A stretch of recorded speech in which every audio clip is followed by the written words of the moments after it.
এই ঘরটি ভালো করে দেখুন। জরাজীর্ণ এই ঘরটি ত্রিপুরার জোট সরকার পরিচালিত একটি অঙ্গনওয়াড়ি কেন্দ্র।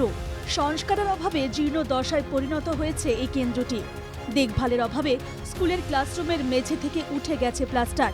বর্ষাকালে চাল ফুটো হয়ে ক্লাসরুমে পড়ে বৃষ্টির জল।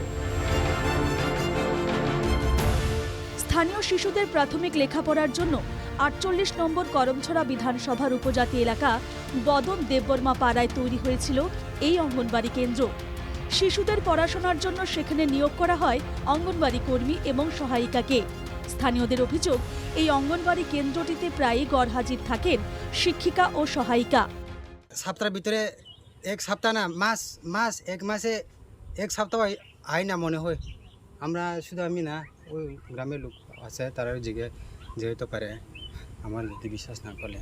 মানে দিল্লি খুলতে লাগে, আর ছাত্রও আয় তো ছাত্র এলেও এই দিদিমণি আয় না ওই সময়। পড়াশোনা কিছু করতে লাগবো তো, মানে মাসের দিদিমণি আইছে না, রেগুলার আইছে না, মাসের একবার দুইবার এরম আই আর কি। তার জন্য বহুত দিন চলতে আছে এরম, মানে রেগুলার এন আর কি।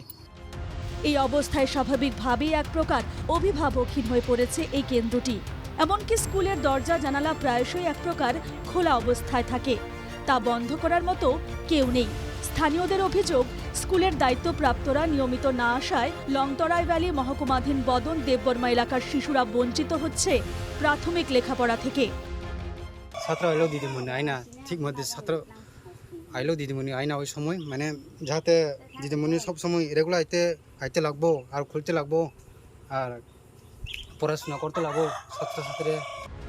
স্থানীয়দের এসব অভিযোগের ভিত্তিতে ত্রিপুরা উপজাতির স্বশাসিত জেলা পরিষদের অধীনে থাকা এই অঙ্গনওয়াড়ি কেন্দ্রের হাল ফেরাতে প্রশাসন কোনো ব্যবস্থা নেয় কিনা তাই এখন দেখার।